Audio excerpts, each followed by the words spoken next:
مساء الخير أعزائي المشاهدين في برنامج سمر رمضان. حياكم في ليالي رمضان معنا، حيث يجتمع الأجواء الروحانية والذكريات الجميلة. معكم أنا زهراء العلي وزميل الأستاذ صادق الطمع. نأخذكم في رحلة ممتعة بين العادات والأكلات والقصص التي تصنع رمضان أكثر تميزا.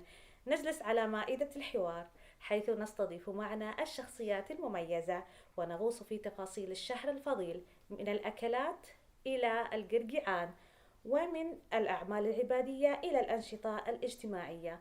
وفي هذه الليلة لدينا تغطية خاصة يقدمها لكم زميلي صادق الطماع.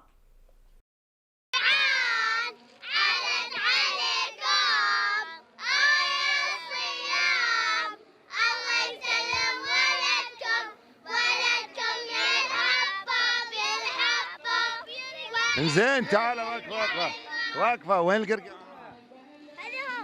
تعطوني النص، كل واحدة تعطيني النص. لا اجل مالك هدية. شلون؟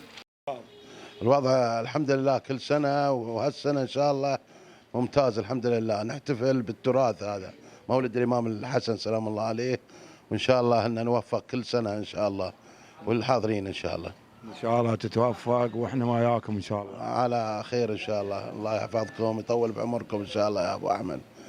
احنا في ليالي رمضان وقاعدين نستذكر ليالي رمضان. نعم. شو الشيء اللي ما يعجبك في رمضان؟ الشيء اللي ما يعجبنا الان اللي هو المواطير، او اللي هو الموتورسيكل، الشباب ذولا اللي يختلطون ويضايقون الناس في الطرق وغيره. ولا المفروض يحتفل بالحفل حسب اللي هو الترتيب والنظام. هذا الكلام ولا بالعكس ممتاز، يعني ان كل بيت يفتح ويوزع على اطفالنا بهجه وغيره، والامهات يطلعون، حتى الخدم ما شاء الله بادره طيبه قامت تحتفل اللي هو بهالمناسبه. فان شاء الله هالسنه وكل سنه ان شاء الله، والله يدوم علينا الامن والامان في هذا البلد المعطاء. كلمه اخيره. كلمة أخيرة، مشكور يا أبو أحمد. كل سنة حقيقة أنت تي وتصور وتقوم على التراث وتنشره للعالم، هذه بهجة حقيقة وسرور يا أبو أحمد. بيض الله وجهك يا أبو أحمد إن شاء الله. الله يعطيك العافية. زين، بما احنا الحين في رمضان تدخل مع عبد العزيز المطبخ؟ ادخل، ليش ما ادخل؟ هي من اللوس وانا الصحن. الله يعطيك العافية. كفو. شو تسوي؟ زين اسوي القيمات لحالي انا، ما تسوي لي ما يعجبني. اي انا تسوي الخفيف، مو بتسوي الثقيل. اسوي الثقيل والخفيف عنها. ايه تقولي قرقعون، احنا نقول الهريس. هي الهريس نضرب عنها بعد. الله يعطيك الصحة. الله يعافيك ان شاء الله من عايد والعايدين ان شاء الله. كلمة أخيرة. الله يجزاك خير ويرحم والديك يا ابو احمد، وكل سنة ان شاء الله على العادة تمرني بس خطوف كذا، تاخذ من لقطات ونعش بس. هذا الزين انك يكفي كذا. اي بس يكفي، لا تثقل. يقولون احسن من لوجه. اي نعم، لا تثقل بس. الله يعطيكم الصحة والعافية، تستاهلون والله يا ابو عبد العزيز، انت وابو صالح كلهم جماعة. هل تستذكر قديم اشياء يعني مرت عليك في ايام القرقعان؟ اي قصدي في ايام رمضان. والله اشياء كثيرة في رمضان. كان اول رمضان عندنا له طعم ولا احاسيس كثيرة. من ضمنها كان أول ما لحقت على رمضان كان في صيف، ما كان عندنا لا مكيفات ولا عندنا حاجة، كهرباء كانت أهلية، مو كانت يعني ذي. كنا شو نسوي؟ نروح في المسجد نصب ماي ونقعد داخل المسجد نتبرد. هذا في رمضان. هذا كان الأشياء حلوة، يسوون القيمات، الهريس، كان الأشياء كثيرة أكلات رمضان. كان الجيران يعطونا من الاشياء حقين الفطور، تبادل بيننا وبينهم يعني، وكان فرحه حلوه في رمضان. ما لك موقف ايام القرقعان؟ والله لي مواقف واجد كثير. نبي موقف كذي كوميدي حلو على الاقل نخلي المشاهدين يستانسون ويضحكون عليك يا ابو لا والله واجد. بس في من الموقف كنا اول في القرقعان يلبسونا زي الخرقه كذا ونعلقها على زي سديريه نعلقها كذا، ونروح كذا بيوت. بعض البنات عارف الاول ندخل بيوت، يعني ندخل ولا جات البنت بتعطيك القرقعان، يعني تعطيك قرقعان وتدخل اكثر ما يجيبون الاول الحب يعني ما في يعني صحيح. بساكيت ملبس وشغلات. من ذي الاشياء، تدخل يده وتقحف من حقتنا وتحط عندها. نعم. سرقاتكم تدرسون. اي نعم. ولا جينا ما نشوف شيء يعني بعض البيوت مو بكلهم يعني البعض يعني، بس كان له فرحه، كان في رمضان وكان القرقعان في الصباح، ما كان في الليل ولا في العصر. من بعد صلاه الفجر لين الساعه 6 7 واحنا نقرقع من بيت لبيت، مع العلم انه في صيف وكذا لكنه حلو طعم. الله يعطيك الصحة والعافية. جميعا. في ذكريات قديمة ما شاء الله على أيام أعماركم وغيرها، هل تذكر حاجة؟ في والله اول صيام احنا على وقتنا، فيه نذكر صيام اول في وقتنا في حر، صحيح. في حر، لا في مكيفات ولا مروح الا القديمه مالت البلد. يعني مو بالمهفة قصدك؟ بالمهفه، عشنا على المهفه. صحيح. حتى من عظم الحراره احنا صايمين نبل تحتنا قماش قطره تحتنا وفوقنا من عظم الحر، ما نقدر نصوم الا بالبروده. صحيح. اي أجل أنت طبعا أكيد لحقت على جبل القارة وبرابر. لحقت على جبل القارة، ايوه لحقت على برابر، نسقي منه النخيل عندنا بالنخيل. اي في سمعت ان واحده من الاراضي تجي للطرف توصل الطرف. برابر. اي نعم من برابر. وعين البرة، عين الحارة والخدود وعين المسبعة وعين المطيرفي. زين، ما ان احنا في القرقعان نبي نستذكر حاجيات على ايامكم انت في الصغر. زين، فنبي شيء موقف حاجه من اول بايام القرقعان. احنا نظهر ب10 سنين ب12 سنه نقرقع على في البيوت. نروح قرقعان يا قرقعان، نقرقع على البيوت. ما في الشوارع زي هالايام كذا. لا ما في، نروح البيوت، ندخل من بيت لبيت ونطلع من بيت لبيت ونقرقع عليهم. قرقعان الله يعطيكم بيت مكة يوديكم. جينا بهالشاب الحلو فهلا غزك. الله يعطيك العافية، حياك الله، والله يعطيكم العافية قناة مشاهد. صراحة يعني طالعت لكم أكثر من حلقة الآن من أول ليالي رمضان حتى البارحة.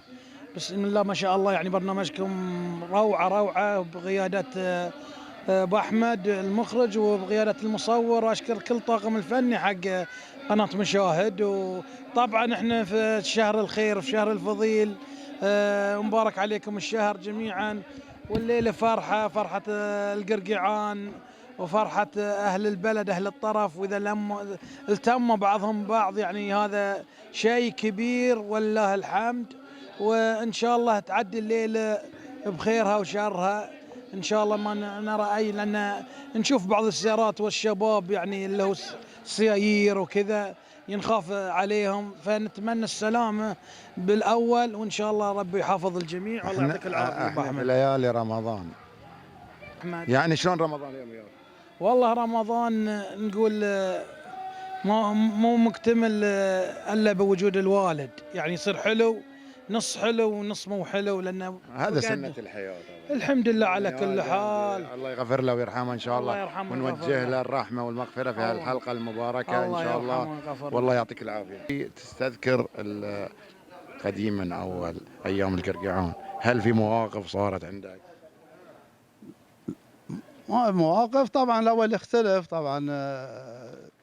زيارة البيوت طبعا قريبة، منطقة عبارة منطقة واحدة ومن بيت لبيت، وزيارات وأهازيج وعبادات والحمد لله. ولا في لا فوضى لا سيارات ولا مواطير والأمور تمام يعني هذا الفرق إن كانت البيوت قريبة من بعض ولا كان في من بيت لبيت نافذ والأمور حلوة يعني، ولامين كل واحد مع بعض. شو الأكلات؟ توسع له. زين، الأكلات اللي ما تغيرت ولا اندثرت لحد الآن موجودة؟ الأكلات طبعا في شيء اندثرت من الأول. السحور أكثرها طبعا ليليا، سحور حساوي طبعا نسوي، ما في على كهرب ولا في شيء. الوالدة تسويه من الليل وتحطه عقب ما يستوي شوي، وتحطه في تبن وذيه، ويتم لين السحور، نطلعه وناكله جاهز ذي. هذا اندثرت، لا بس هذا الاشياء لما اندثرت الحمد لله تواصل بين الاقارب والاصدقاء، ما لحد الان الحمد لله الامور مع المجموعات كلها. الأركان في مدينة الطرف للقرقيعان سمر رمضان، فبنلتقي مع أحد الآباء. لك لو أن احنا في رمضان تذكر أيام القرقيعان قديما، هل الحين زي أول؟ لا، الحين لا، مو زي أول. أول أحسن. ليش يعني؟ واضرب أحسن لك، ما في ناس مثل هالشكل كذي، خلطة بلطة حريم غيره كذا. يعني أول تقول الحرمة أول ما تطلع برا. لا، أول ما في هالحكي ذي، بزران يطلعون كذي، يعطونهم حب ولا يعطون أي حاجة كذا. ليالي رمضان المباركة لها ذكريات غير القرقعان. ايش تستذكر ايام رمضان المبارك في الصغر؟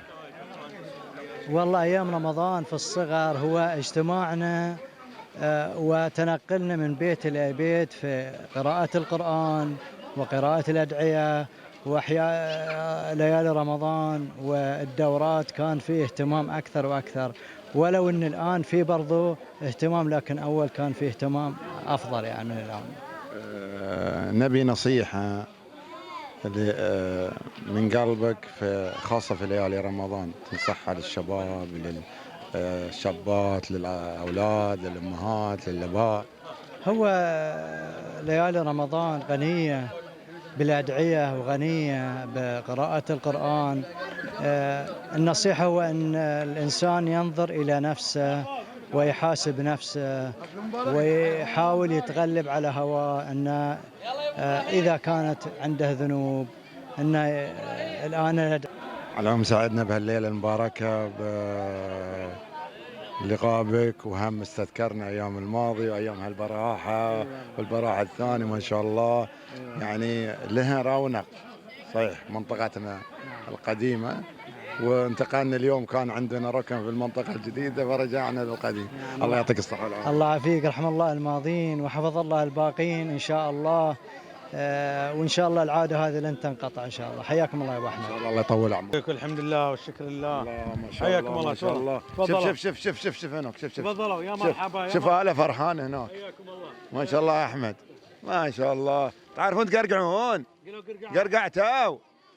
تعال مني، تعال قوصها بذي، تعال مسكينة يا حليلهم. خذهم لما اجي لا تطيح. بسم الله. ليلة جميلة قرقعان. احنا سألنا كذا احد في السؤال هذا، هل القرقعان اول افضل او الحين؟ فش اللي تستذكر من هالامور؟ اهلا وسهلا، حياك الله. اول شيء ابو علي، ثاني شيء يختلف الوقت عن الوقت الاولي، كل وقت له مناسبته وله ظروفه. انا اعتقد ان ذاك الوقت برضو في نوع من الجماليه شوي، وفي من الاشياء اللي هي صراحه حلوه يعني ما تنسي. والوقت هذا احنا صرنا بدل ما نقرقع صرنا نعطي، يعني قاعدين في البيت واللي يقرقعون عندنا نعطيهم زين، فانقلبت الدنيا. فلذلك صار للامانه هي اول شيء متعته في انك تشوف الاطفال يقرقعون، ومتعه انك انت كرجل كبير كذي انك توزع الاشياء هذه. كل هذه صراحه جميله سواء القديمه او الجديده. ما تحب في رمضان شنو؟ للأمانة الاختلاط شوي، الاختلاط صراحة أعتقد غريب على البلدة حقتنا الطرف، خاصة الطرف. فالسنوات هذه صار شوي صراحة، وللأمانة الشيوخ تحذر من هالشيء، ولكن ما نقدر نسوي أكثر من اللي يقولون الشيوخ. الله يعطيك العافية. اليوم شكلتك مادة؟ والله ما قصرت، ما دام اليوم الهريس والسلقية موجودة. اي والله والله لانها مالت امس واليوم كلناها الحمد لله. وكلمة أخيرة نبارك لصاحب العصر والزمان مولد الإمام الحسن سلام الله عليه كريم أهل البيت، وعلى الأمة الإسلامية أجمعين، وإن شاء الله يعود عليكم وعلينا بصحة وبسلامة، ولا تنسون أمواتكم فيها مثل هذه الليالي. للأمانة في ناس كانوا العام معانا والسنة راحوا، من ضمنهم الأخ العزيز يوسف الفرحان. صحيح العام الماضي الله يرحمه ويغفر له إن شاء الله، ما نسيناه من دعواتنا السنة هذه بعد، والله يغفر له ويرحمه إن شاء الله. يعطينا ان شاء الله كل مره انجم نحصلها كل مره. اكيد ان شاء الله. هذا خاص. اطلع شلون القرقعان؟ والله الحمد لله نفس كل سنه، وان شاء الله تعالى علينا افضل وافضل، وان شاء الله هذه الشغلات الشعبي ما تنقطع ان شاء الله، بوجود الاهالي والبلد، وجود ان شاء الله من افضل الى افضل ان شاء الله. الله شو تقول بهالمناسبه ليالي القرقعان وليالي رمضان؟ شو اللي يعني يعجبك فيها؟ يعجبني فيه فرحة الأطفال وحفاظ الناس على التراث وهو بركة في نفس الوقت. تباركين الله يبارك في الأمة الإسلامية وتنعاد علينا وعليكم إن شاء الله، والله لا يغير علينا إن شاء الله، من أفضل إلى أفضل إن شاء الله. وفرحة الأطفال وفرحة الأمهات والأخوات والإخوان. هذا قرقعان ما شاء الله ان شاء الله. معود عليك ابو علي. الله يعطيك العافيه ويسلمك، يعطيكم العافيه. شكرا جزيلا. هلا هلا هادي عوايد هلا ويا الجدود، كل سنة هاي الليلة دايم تعود، نحييها بروع صورة ليلة الجود، واطفالنا تتزين مثل الورود. يا أحلى ليلة محلى الطفولة، يا أحلى ليلة محلى الطفولة، شوف السعادة وفلوس حلوة حلوة.